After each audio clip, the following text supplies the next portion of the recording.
We got tactical smart missiles, phase plasma pulse rifles, we got nukes, we got knives, sharp sticks. Knock it off, Hudson.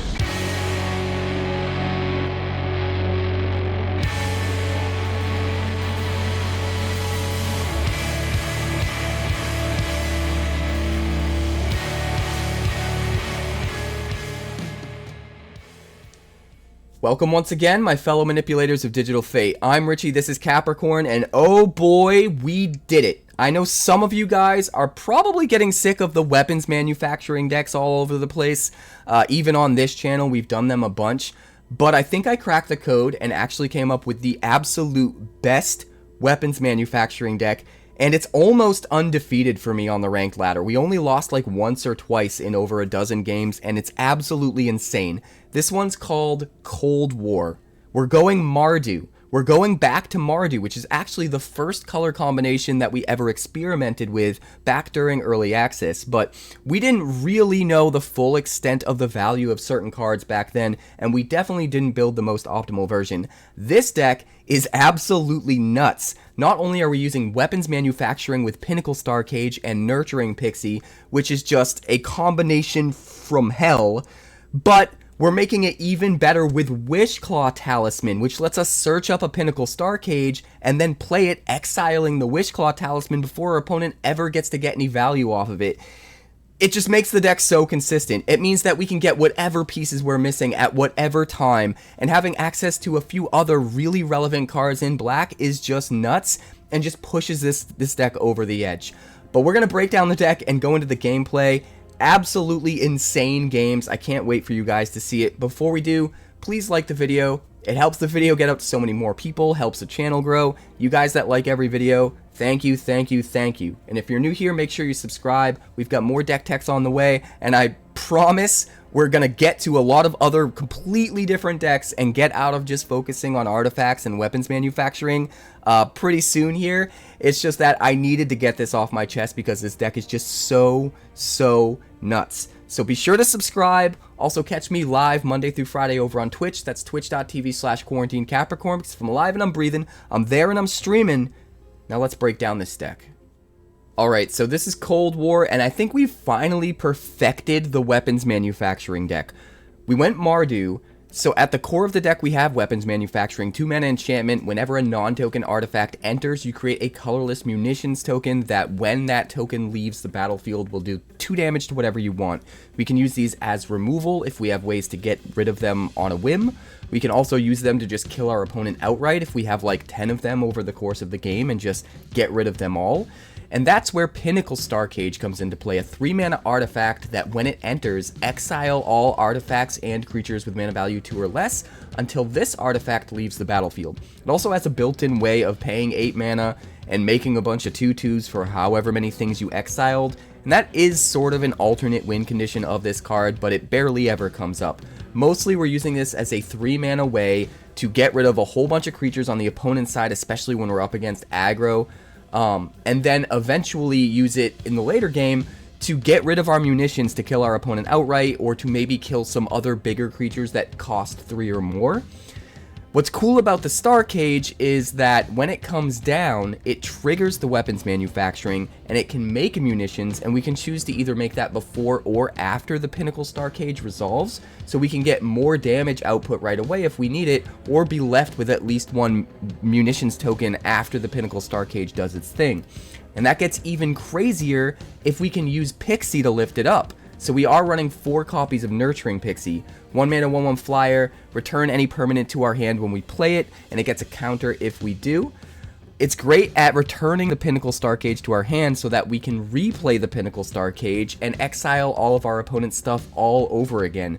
But it gets even crazier because when the Pinnacle Starcage gets lifted up, all of our artifacts that got exiled by it come back onto the battlefield and immediately trigger the weapons manufacturing, giving us a whole bunch more munitions, so that then when we play the Pinnacle Starcage again eventually, we eat all of those munitions and just kill our opponent, or like I said, wipe their board of creatures that maybe cost 3 or more, while the Pinnacle Starcage itself eats up everything else. And what's great about the Starcage, unlike Temporary Lockdown, is that it won't eat enchantments, so we get to keep our weapons manufacturing on the board the entire time and just keep snowballing it and eventually ride it into victory.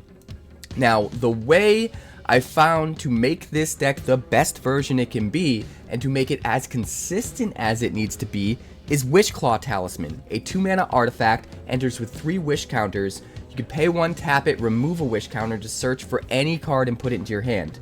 The catch is, your opponent gains control of the Wishclaw Talisman when you do that. But what's great about this deck is we don't care if our opponent gains control of the Wishclaw Talisman. They gain control of it tapped. You can only activate it on your turn.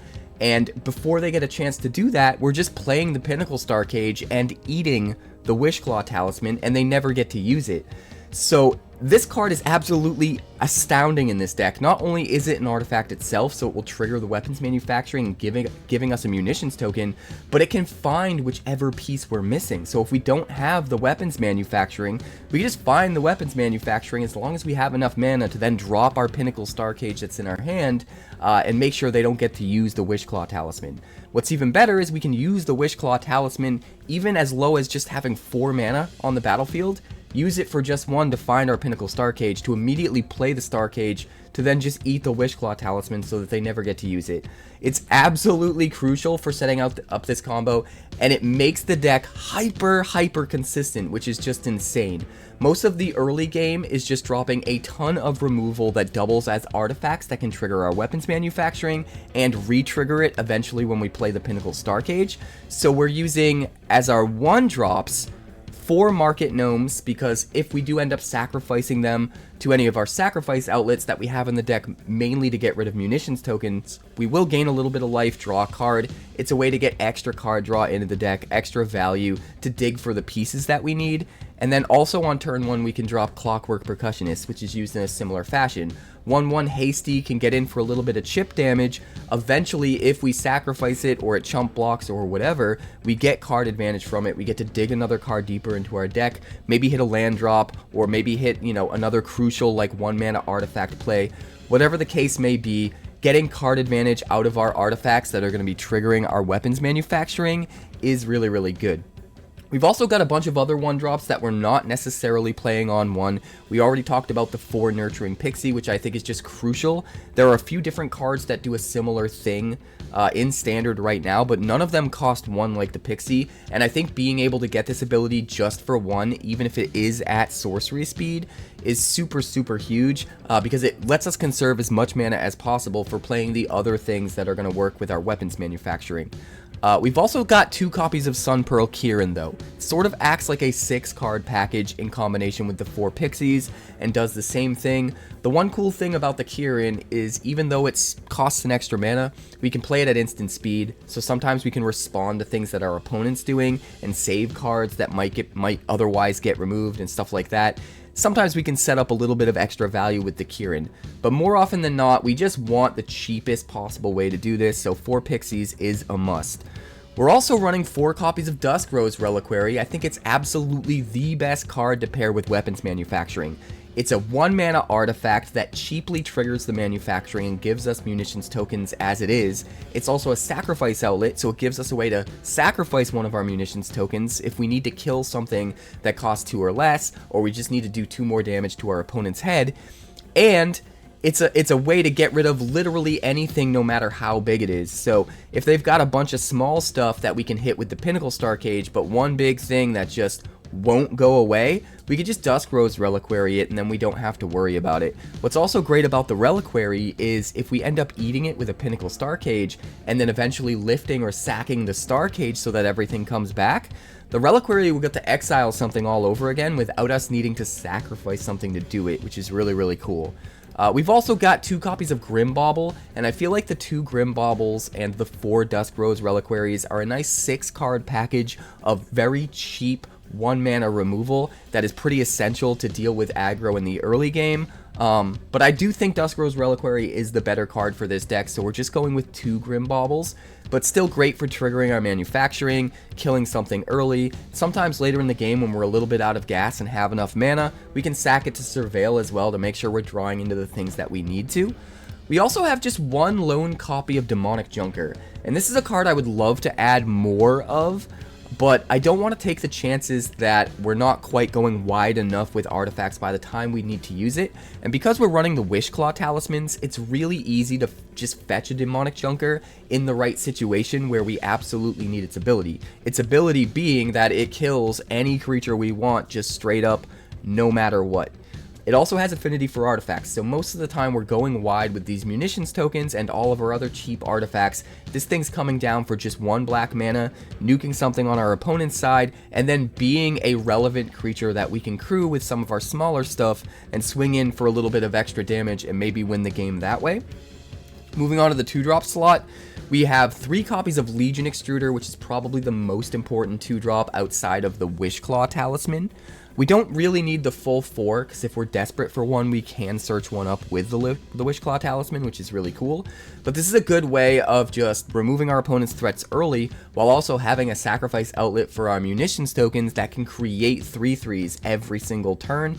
Just having another card in the deck that can consistently sack a munitions token every turn, I think is important. And most importantly, we can do it at instant speed, so we can do it on our opponent's turn if we need to. Sometimes we can just outright block something that they didn't expect us to by making that 3/3. If he swings in with a 5/5, we do 2 damage to it by sacking munitions, block with a 3/3. It can be a really, really good line. We also have 2 copies of Chainsaw and 2 copies of Spring-Loaded Sawblades, which are both good removal options depending on the situation that we're in. Chainsaw can just come out, kill a 3 toughness creature, no fuss, no worries about timing restrictions, whereas Spring-Loaded Sawblades, we can flash it out, but it has to hit something that's tapped, but it can kill something that has a 5 toughness. So depending on the situation, sometimes Chainsaw is better if they're not going to swing in with the creature that we need to kill. Sometimes Spring-Loaded Sawblades is better because it can kill something bigger, and no matter what, we do have the Wishclaw Talisman to search either one out. So I think 2 copies is fine. The first one to play and then still have a backup copy to fetch if we absolutely need it. And then we're also running 1 copy of Tarian's Journal. This is a card I would love to add more of, but being legendary, I can't really justify it, and it's a lot easier to run just 1 copy in this deck because we have those 3 Wishclaw Talismans where if we're desperate, we can just search it up if we need the card advantage. But being able to tap this and sack any artifact to draw a card without spending any mana is actually really, really relevant and a good way to get rid of some of our munitions tokens while gaining card advantage. Moving on to the 3-drop slot, in addition to those 4 Pinnacle Starcage, we have 1 Lonely Tezzeret. Tezzeret is absolutely insane in this deck. Not only are we playing a ton of cheap artifacts all the time to put a bunch of loyalty counters on it, but all of the munitions tokens that we're making are also triggering the Tezzeret and putting a ton of loyalty on this. It's really easy under the right circumstances to just jam Tezzeret and just get a whole bunch of loyalty out of nowhere and being able to ultimate him pretty much right away. And potentially even ultimate him like every single turn, which is kind of gnarly. If we do -7 and trigger the ultimate, we get an emblem with, at the beginning of combat on our turn, we put 3 +1/+1 counters on an artifact we control, and it becomes a 0/0 robot. So he basically turns our munitions tokens into 3/3s that if they die to our opponent's creatures in combat or to our opponent's removal, are still munitions tokens that get to deal 2 damage to whatever. And if we can make one of these every single turn after dropping a Tezzeret, that just starts to build up with insane value that our opponent just can't deal with. And it's absolutely nuts. We can also just use him to find whatever we need in the moment, right? We can find a Market Gnome or a Percussionist to just hold down the fort, a Grim Bauble as a little bit of removal if we don't have something to sacrifice, or more importantly, a Dusk Rose Reliquary if we do have things to sacrifice. So he's so versatile in this deck, just does a ton. On top of being able to potentially untap artifacts, we can untap a Legion Extruder to use it again, we can untap a Tarian's Journal to use it again. This guy just does everything. That being said, it is legendary, and we do have the Wishclaw Talismans, so it would feel really weird going more than 1 in this deck. There are a lot of situations where Tezzeret can feel kind of win more and not super necessary. But as a tutor target where we only grab them when we absolutely need all of that extra value, I think it's perfect as a 1-of. We've also got 1 copy of Phantom Train for a similar reason. This is our only 4-drop in the deck. We can search it up with a Wishclaw Talisman when we need it. And what's great about Phantom Train is he's just a straight up knockdown drag out win condition. But unlike the Pinnacle Starcage, we don't have to commit to getting rid of all of our munitions tokens all at once with the Phantom Train. We can sacrifice them as we see fit. So if we need to use them to remove certain specific creatures, we can do that without having to get rid of all of the munitions, so that we can save some for another turn. Or if we want, we can just sack all of the munitions at once and kill our opponent outright. Not only that, but it doubles as another win condition, because on our turn we can sacrifice all of our munitions to do a bunch of damage to our opponent's head, and if it's not quite enough to kill them, we also have a giant trampler in the process that can just smash in for the rest of the damage and win the game outright. So I love having at least one Phantom Train defined, especially because unlike the Pinnacle Starcage, it doesn't exile all of our other stuff. So if we have a board set up with like a bunch of 3/3s from Legion Extruder, maybe a couple of pixies out that are relevant 2/2 flyers, maybe some other creatures or some other things that we want to keep on the battlefield and not get rid of, like a Tarian's Journal, being able to find the Phantom Train with our Wishclaw Talisman instead of the Pinnacle Starcage, and being able to drop that and only sacrifice the things we want and keep everything else, can be relevant under certain situations. That being said, most of the time Pinnacle Starcage is going to get it done, so I think Phantom Train as a one of is the perfect amount here, and honestly, kind of in love with this deck. We're running all of the Verges, all of the shock lands for Sacred Foundries and for Godless Shrines, and then we're supplementing it with just a little bit Surveil lands, 2 Shadowy Backstreets to get those extra land types to turn on our Verges, while not committing too many lands to being tapped lands, which I think is important so that we can start steamrolling tempo as early as turn 1. So this is the deck. I truly think it's the closest thing we have to the optimal version of a weapons manufacturing deck right now. I think it is the best version available because it just controls the board forever and then just wins outright with Pinnacle Starcage. I love it. Don't take my word for it. Let's check out the games. I'd like to thank the sponsor of today's video, Wonders of the First. Wonders of the First is a brand new collectible card game similar to games like Magic the Gathering, Yu-Gi-Oh! And Pokemon, featuring a unique action-based resource economy that helps avoid pitfalls like Mana Flood or Mana Screw, and a battlefield containing multiple realms that unlock over time as you fight for control of the stones. The first 400 card set is called Existence, and they've even partnered with Star City Games to host their competitive play tour at every single SCGCon event starting in August. The game contains alternate borderless art variants, as well as highly sought after limited edition numbered prints, culminating in a 1-of-1 stone foil. And the best part is that the developers have a community-first approach with a card database and deck builder available via Cardio, as well as a version of the game available on Tabletop Simulator, all for free. For more information, be sure to check out wondersccg.com today. That's wondersccg.com. One lone Shadowy Backstreet. We could theoretically use it to find red. And even if we don't, we could play a Market Gnome, which on blocking will dig us for more cards. But I feel like it's probably better to just mulligan. So that's what we're going to do. This, we absolutely keep.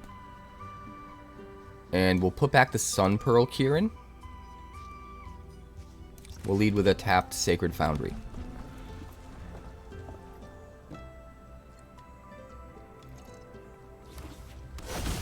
We've at least got all the removal in the world.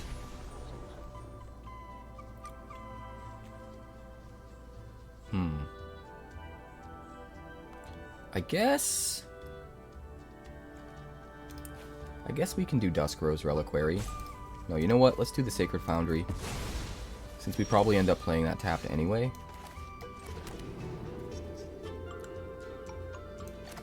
Grim Bauble. Hit the Inquisitor. Pass the turn. We still got Chainsaw, we still have Reliquary, we still have Pinnacle Starcage. Honestly, everything's looking really good for us. Giada. Kind of tempted to get this down first, but it probably doesn't make sense. Let's just use the Chainsaw. Get a counter on the Chainsaw. try to push out Tezzeret next turn. I think getting Giada off the field, it's the card that is going to snowball the rest of the deck. It looks like it's Angel Tribal. So just keeping it off the field is probably top priority. Although it is worth noting that Pinnacle Starcage would have just eaten everything.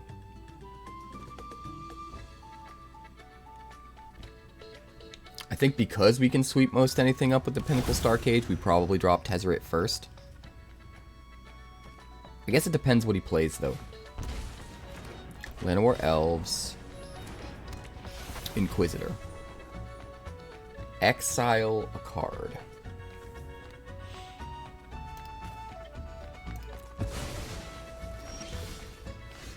So, I feel like if we play Tezzeret, he ends up just killing Tezzeret. Right?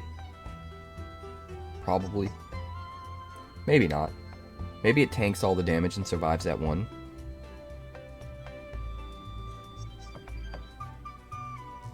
Alright, whatever. We'll just Pinnacle Starcage. Get rid of all of his stuff. He won't be able to ramp with the elf. All of his aggro will be gone. Youthful Valkyrie. I think this is a good opportunity to Tezzeret. My empire will span the stars. I mean, we just want to keep it alive. For now. Get it out there, so it starts getting value.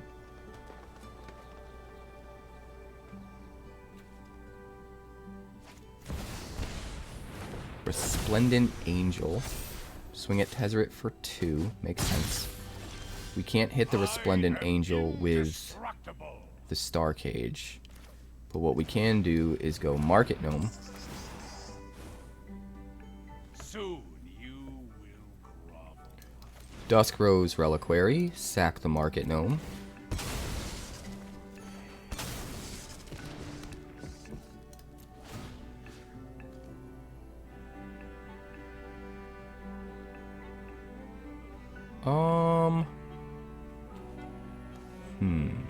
I think we actually hit the Valkyrie here. I am in charge here.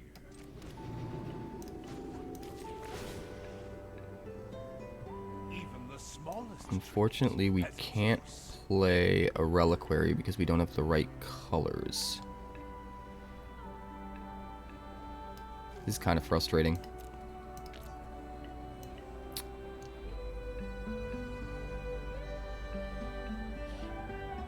I guess we probably want card advantage, right?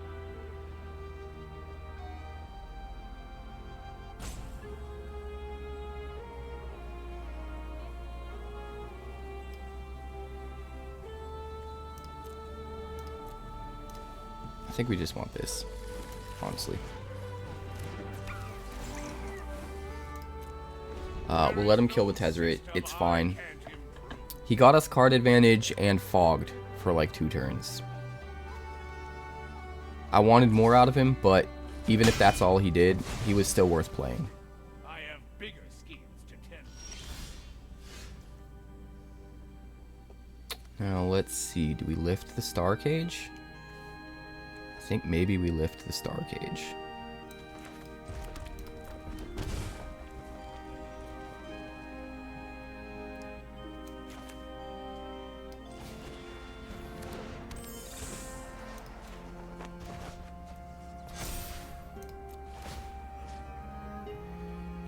Chainsaw the Angel. Grim Bauble the Llanowar Elf. That's fine. We already saw that coming.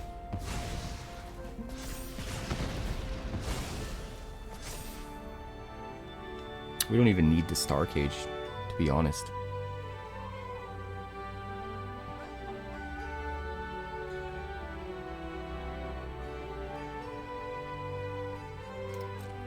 Swing with the Percussionist.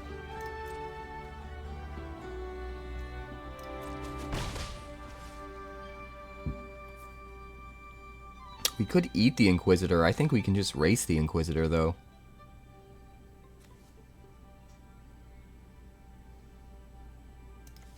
Yeah, let's just do this.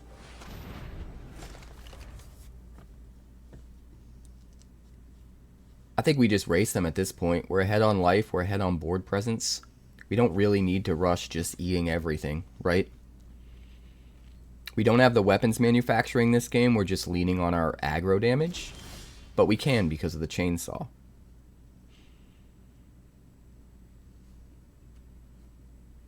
Let's play the Backstreet. Backstreet's back all right. Let's get rid of the land. Let's swing in. We might get some card advantage off the Percussionist. Or our opponent just takes 5. We're kind of happy either way.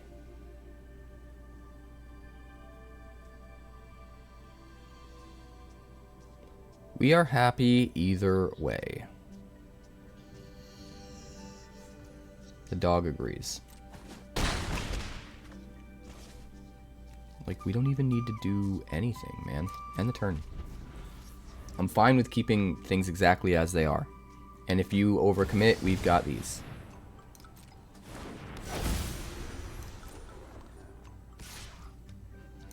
Alright, take 2. We will crack the bauble. See if we can set up our draws. Another Pinnacle Starcage. Don't think we need that. I will take the Pixie, though. I don't think they'll see that coming. Alright. Swing for 5. Will he trade Resplendent Angel for the Nurturing Pixie? That's the question. He might just block the Percussionist. Which I think would be a mistake. I guess he's just going to take it. That's wild. Do we even care?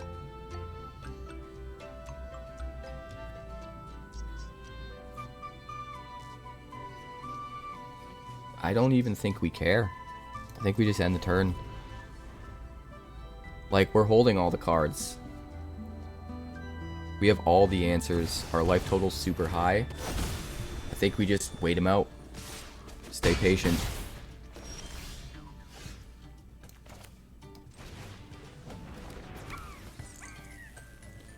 We could win right now if we Dusk Rose Reliquary.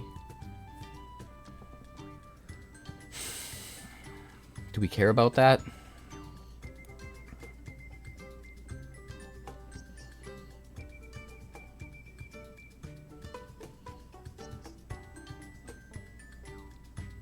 No. We're going to force the trade with the Pixie here.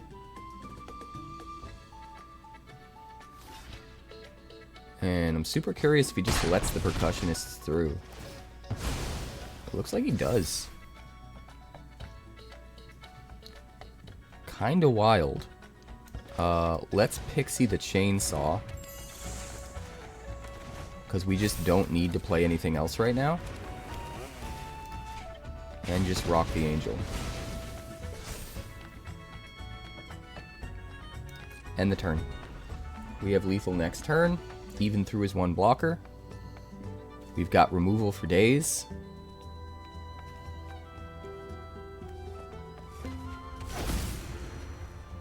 I mean, Chainsaw on the Pixie alone is enough for lethal, so he needs a flyer. Plays the Sunborn out. It is a lifelinker, which is nice, but it's not enough because we have the Dusk Rose Reliquary. So, we will sack the Percussionist.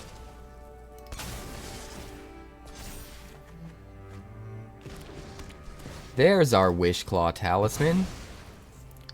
I've been waiting so long for you. And now it's too late. We don't need you anymore. We don't need you anymore. Pixie gets the job done. This actually looks pretty good. We'll keep it.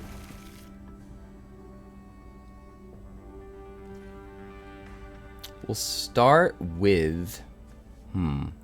We don't have access to red no matter what. So we might as well put in the Godless Shrine tapped. Just set up for turn 2 weapons manufacturing. If we wanted to, we could Percussionist Dusk Rose Reliquary to get rid of this thing. But I don't think we care enough. Let's just set up, move on with our lives. We're up against Liposuction. It's a hell of a demon to fight. Overlord of the 𝐒𝐿𝐴 is also a hell of a demon to fight. Although not literally. Still only 2 land. I mean, we probably Grim Bauble Clockwork Percussionist? That makes sense to me.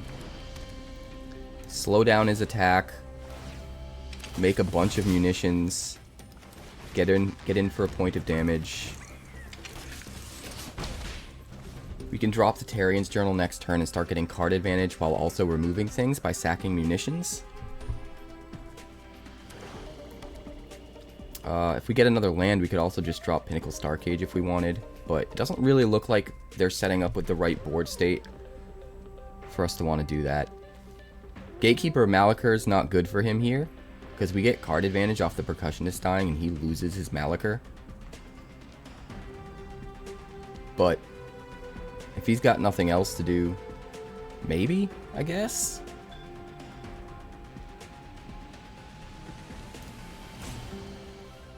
How deep is he into skeletons? That's the question. Hard to say.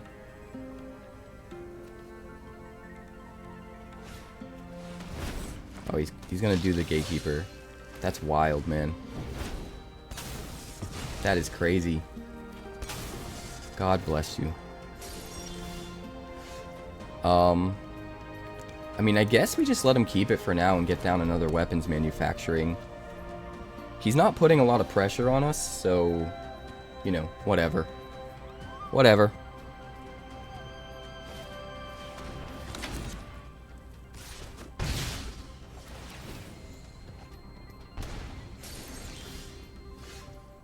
Another weapons manufacturing. Well, we do have to start doing something. We do have to start doing something. So I think we won't get super greedy, and instead we'll just play the Tarian's Journal. Sack of munitions. Kill his Gatekeeper. Draw a card. Hopefully get a land. Still no land, but we do have Tezzeret. There's a lot worse things to get than Tezzeret. Glorious Nectar of the Gods. Bloodletter comes down. Well, we're gonna have to Dusk Rose Reliquary, right?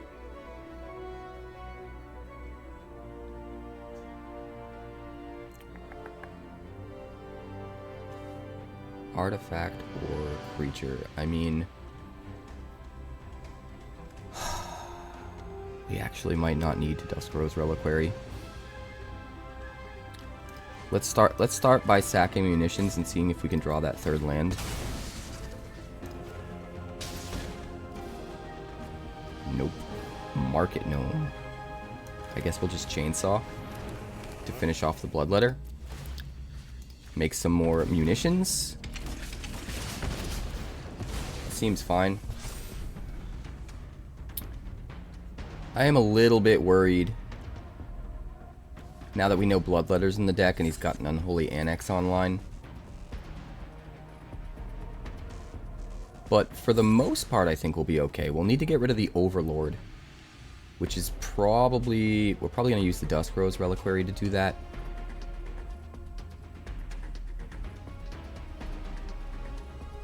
Really depends what he plays, though. Corpses, sure. Well, now that we know he's deep into skeletons, we're going to have to hold up instant speed removal for sure. And I think here is where we Pinnacle Starcage. We're going to have to go down to 4 to do it. But we kill everything. 5, 6, 12. We could do 12 damage to his head. Do we even need the Pinnacle Starcage? Let me think for a second. Dusk Rose Reliquary.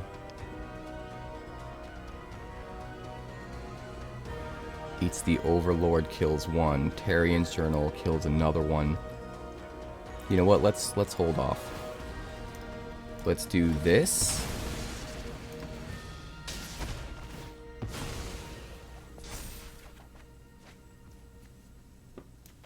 Dusk Rose Reliquary. Eat another Munitions. We'll do 2 to the other skeleton. And we will eat the Overlord.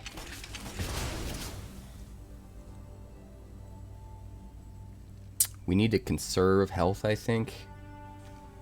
So we're just going to play the Market Gnome. Play the Sacred Foundry tapped and pass the turn.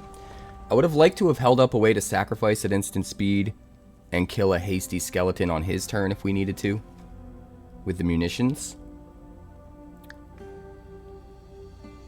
And theoretically we could have done that with Pinnacle Starcage, but we would lose all of these Munitions in the process, and at this point we're so close to just getting lethal with our Munitions. We can literally do 16 damage next turn with a Pinnacle Starcage, which is kind of nuts. Alright, we definitely have to block. Gain some life, draw a card.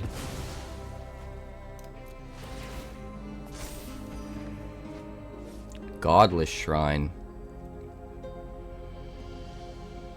If we can draw a 1-drop artifact, we just win. We just straight up win.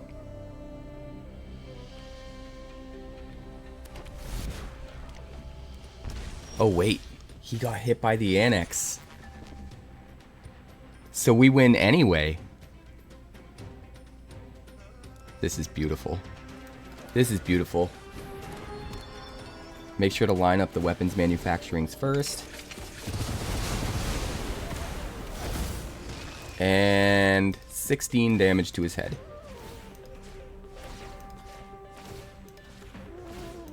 So long, liposuction.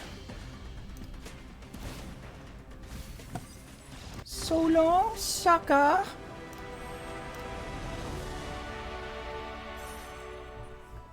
This hand's a little bit weird. We don't even have access to red on one. We're just gonna mulligan. Equally weird. Just all black. Mulligan again. Sure. Sure.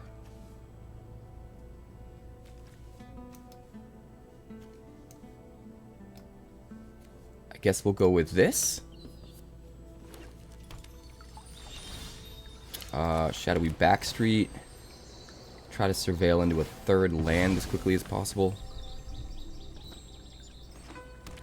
We still have weapons manufacturing. You know what? We can keep that. We can sack it to the Legion Extruder to draw another card. I think we just have to kill Bill. No pun intended. So let's do that. Let's just kill Bill. Alright, Swedenhaus. Show me what you've got, Swedenhaus. Another Bill to kill. How nice.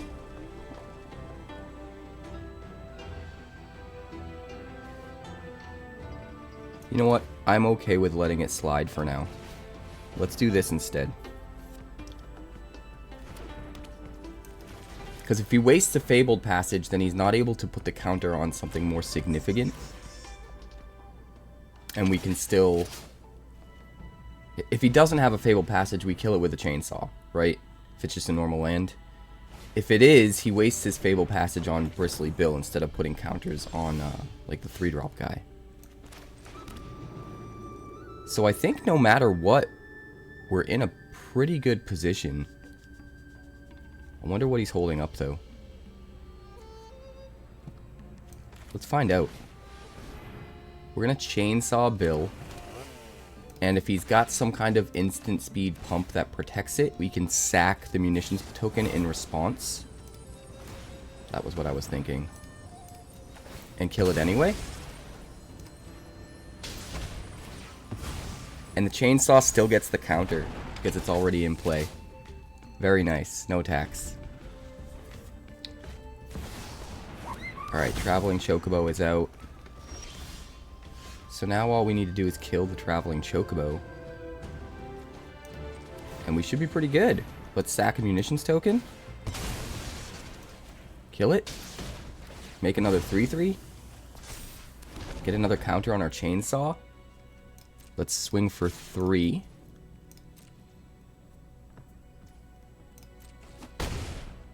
And I guess we just play the second weapons manufacturing. We could hold up the Kirin, but I don't think it's important enough. I think it's better to just get ourselves set up with the weapons manufacturing.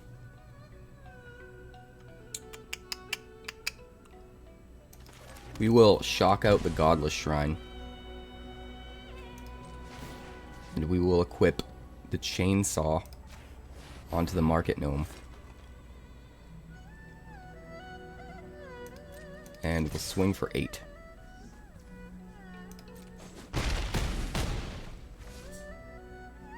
Pass the turn. We're going to hold up both Sunpearl Kirin and the Extruder. And we got him. Very, very efficient. This looks pretty decent. We can lead with the Percussionist. Potentially sack it to the Reliquary to get some value. That seems fine. Little Schmeg, big city. Alright, well, I guess we'll see. We are going to need to shock in the Foundry right off the bat.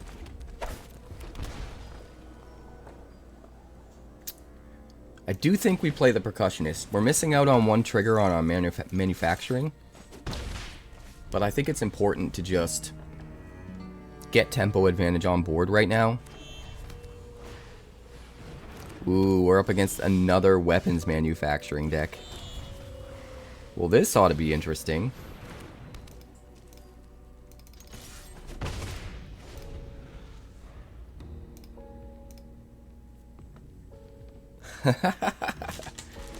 Let's go. This one looks like it's... Is it?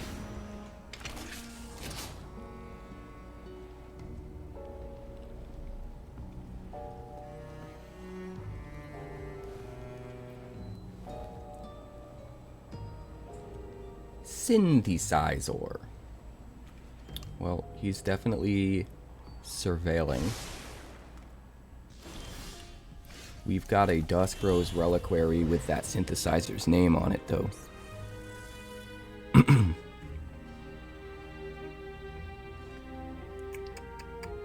Just trying to think how I want to do it. Do we just hold up Sunpearl Kirin? Probably? Alright, let's swing with the Percussionist. Reliquary, we're gonna have to sack the Percussionist. Get another Percussionist, alright. I'll take it.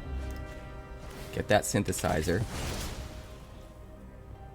I guess we play the Percussionist. And we'll also play the Pixie. Since we know we're up against another weapons manufacturing deck, they're not going to have too many creatures other than what they make with the Simulacrum synthesizer. So we don't necessarily have to worry about keeping too many of these munitions as potential removal. And with one synthesizer down, it's a lot less likely he hits 2 off the United Battlefront. And there's a much better chance he doesn't even hit 1.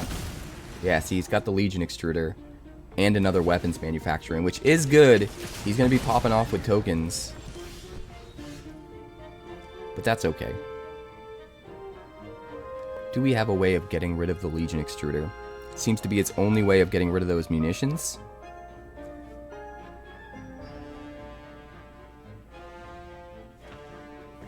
Unfortunately, I don't think we got one. I think we gotta just get in there and do what we can do. No red sources yet. Or no black sources, rather. Or else we would have played the Tarian's Journal out. I need some coffee.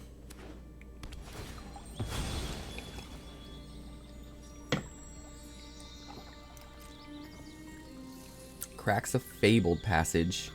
So it looks like he's playing Jeskai. Jeskai weapons manufacturing. Which is interesting. He wants to utilize blue for synthesizer. Let's see what he targets. Probably the Dusk Rose. Oh, he needs to pay the ward. Oh, he's gonna hit the weapons manufacturing. Interesting. Well, we're gonna bounce it. So, there will be none of that, my friend. And it looks like we're gonna have to lean on our aggro a lot more. Which is fine. Alright, he kills that dude. Makes a 3-3. Man. We really need black. In fact, I should have swung first. In case we hit another black source here.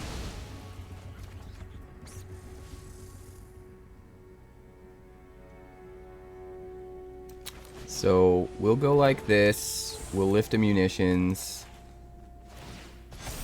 Kill this guy. Play the weapons manufacturing back out. Now, heal, crack munitions, kill our Pixie, make another 3-3, rinse and repeat. But at least we're stalling the game until we can get to better cards.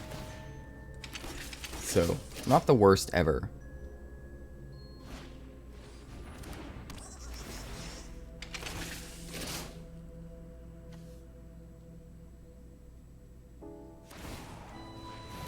I don't think this card is very good in this deck. I'm not sure why he's running it. I guess as like mana fixing, because he's 3 colors. Well, we should be able to hit the Legion Extruder now, which is amazing.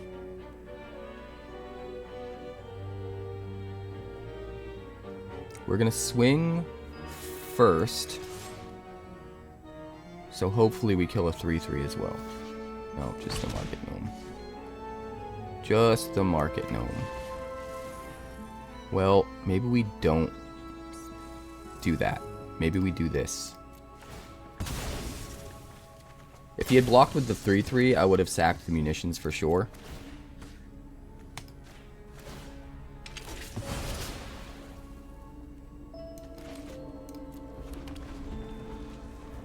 To get rid of the 3-3.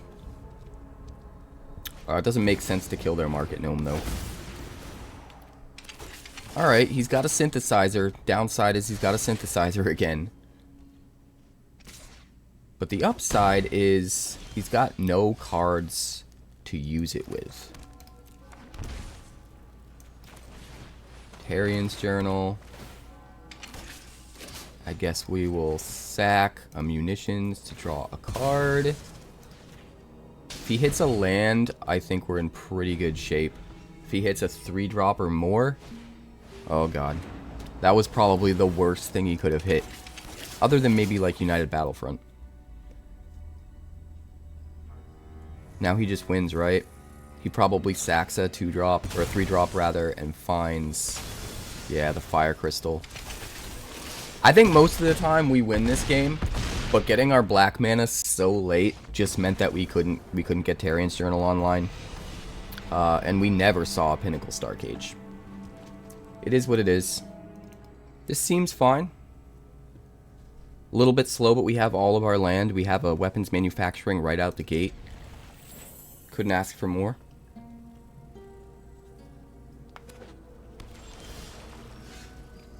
We will start with the Shadowy Backstreet. Try to dig. 1 mana removal seems good. He's playing Dimir. Ooh, Dimir Mill. We should have time to set up for this. I think we're alright. I think we're alright. Does this deck play any creatures?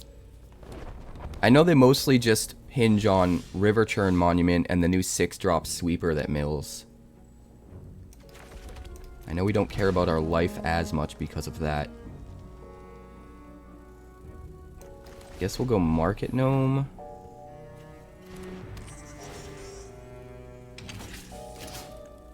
And then we'll go Dusk Rose Reliquary, sack the Market Gnome, and get rid of the River Churn Monument, unless he's got a counterspell.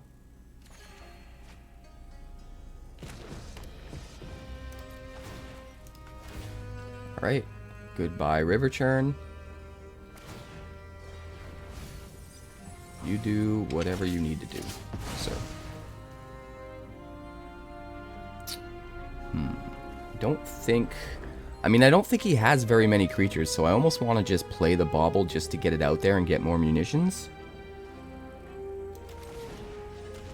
It might be a mistake,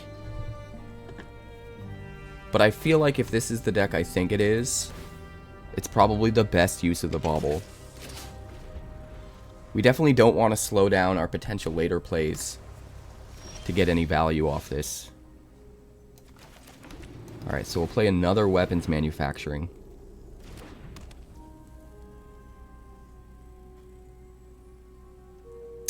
And then I think we are going to play a Pixie.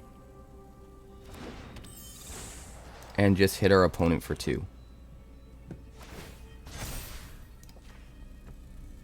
And get a little bit of aggro on the board.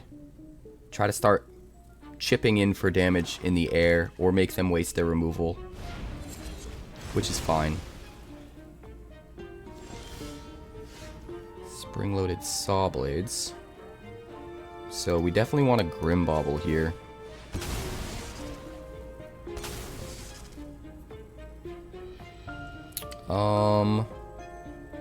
I think both of these are actually good.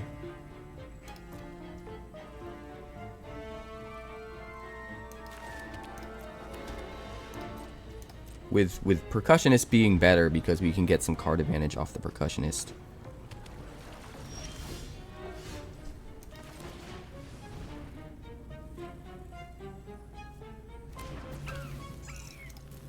Now my hope is he's not going to kill the Percussionist, because he thinks we're going to get card advantage off of it and doesn't want us to get that, because we don't actually want to be forced to play the Pinnacle Starcage too soon. We want that in our hand as a win condition. If we can chip in for just 1 more point of damage with the Percussionist, we only need 9 Munitions tokens to win the game with the Starcage. We've got 4. 5, 6, 7, 8. 1 more artifact should do it. Oh wait, the Pinnacle Starcage will actually give us 2. So yeah, everything we have is enough to just straight up win the game.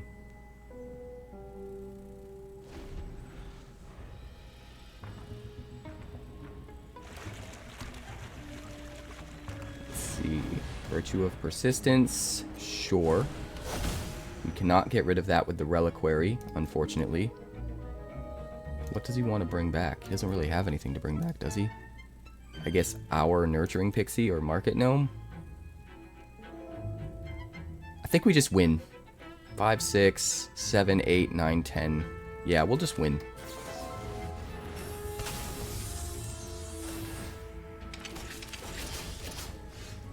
We'll just win. Might as well just sack this. We might get another artifact we can play. Nope, Tezzeret.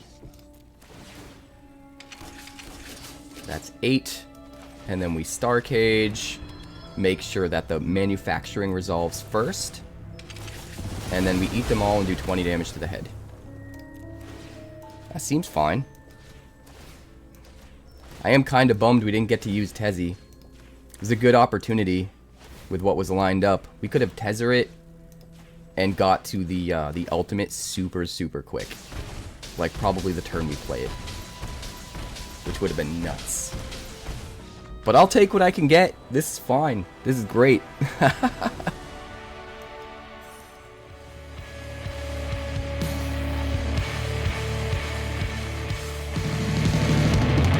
Thanks so much for checking out my channel. I'd like to give a huge shout out to all of my patrons over at Patreon. Without you guys, this channel would not be possible, so honestly, thank you from the bottom of my heart for all of your contributions. If you haven't yet, like and subscribe. The more likes we get and the quicker we get them, the bigger this channel will grow and the faster it will grow. I'd love nothing more than this channel to become something very special for you guys, but it's entirely up to you how fast that happens. Also, if you'd like more deck text, that's somewhere over there. And if you'd like to see what else the channel's been up to lately, that's somewhere up that way. Also, subscribe, circle below, do all the things.